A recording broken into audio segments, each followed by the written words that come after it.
Hello, Hofstra fans, and welcome to this week's edition of the WB Mason Coaches Report. My name is Rachel Vogel, and I'm once again joined today by the head women's soccer coach of the Hofstra Pride, Simon Riddiough. Coach, how are you doing this morning? I'm doing well, thanks, Rach. Yourself? Doing well. Certainly adding to your exciting weeks this week. Another win over James Madison, now starting off 2-0 in CAA play and on a 7-match winning streak so far, and it's just really been exciting, and we'll obviously dive into the big news your team received this week, another high ranking in program history. But first we'll kind of break down that James Madison match a little bit. It was definitely one of your more challenging matches of the season. Found yourself down in the first half, came back, scored 2 second half goals, and ultimately finished that game with another win. But just give me a little insight about what your thoughts were against James Madison this past weekend. Yeah, I thought they came with a game plan that caused us some problems. It was something that we had to solve, and usually with this team they solve it pretty quickly, but they struggled to solve it on Sunday. So it took us till we sat down and sat with them as a staff to discuss what we were going to do next. And the second half, I thought we saw the results of that. But fair play to James Madison. They came to play. They played hard, and they gave us every type of difficult situation we could face. And fortunately, we've got a special team with a special desire to win, that we found a way to pile the pressure on in the second half. And during that second half, it felt like it was just a matter of time. And from your standpoint, like I said, it was only the second time that you were down at the half all season. It might be the first time you're down at the half all season, because you tied it up against Penn State. But would you say that, you were confident in your team's ability to come back? I know your team is just such a dominant second half team. We've talked time and time again about their fitness going into the second half. But, you look at the stats, you're outscoring teams 20-1 in the second half this season, and that's astronomical. So would you say that you had confidence in the team, and you knew that, they would eventually pull it out in the end? Yeah.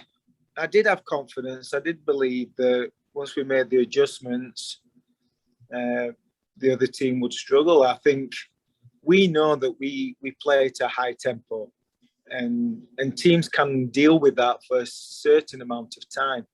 And I thought James Madison managed that very well. But I also know that when it comes to the later parts of the game, we're used to playing at that tempo. We're fit, we're fast, we're athletic. And it's just a matter of time before we start wearing down the other team. And I thought that's what happened in the game against James Madison. I thought we started wearing them down. I thought we were creating really good opportunities. The only doubt I had was that we missed 3 or 4 of those really good opportunities in the start of the second half. Got a goal disallowed, which I thought was unfair.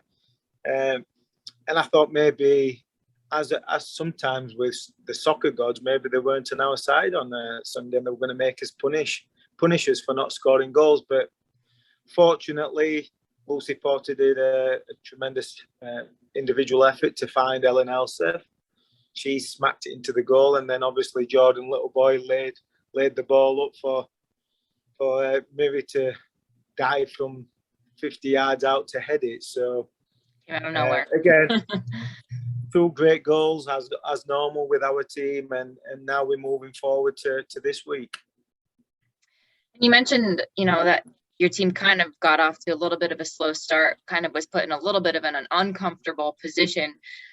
Looking back and looking forward at the same time, how important is it for your team to be in those uncomfortable positions? Because down the line, down the season, as you move through the Colonial Athletic Association, you move hopefully into the NCAA tournament, you are going to be put in those uncomfortable situations. So how important is that, I guess, early-ish on in the CAA schedule that you're put in those situations?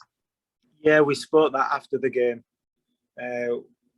Adversity breeds a little bit extra mental strength. And I thought we faced quite a bit of adversity. I thought it challenged us mentally, and you could see the concern on the players' face at half-time. But we found a way through it. And when you do that, it just builds a little bit more confidence the next time you're in that situation. And as you rightly mentioned, we're going to be faced with that situation quite often in the next 10 games or 7 games or 8 games. And if we're not used to it, then a lot of times you get a bit panicky and a bit stressful and things don't go your way. So it was something that we needed to experience. It was something that usually happens around this time of year.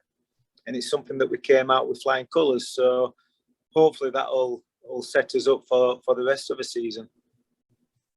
And you know for sure now that teams, if they aren't already bringing their A game to play Hofstra, you know they certainly are now, receiving the first top 10 recognition in program history. For the 3rd straight week, it's the highest ranking in program history, making some significant strides. So just talk about what an honor this is for your program and how the team is feeding on this energy. Yeah, you know, I always talk about it. The foundation was laid in 1993 with Joanne Russell, and the alumni from there on.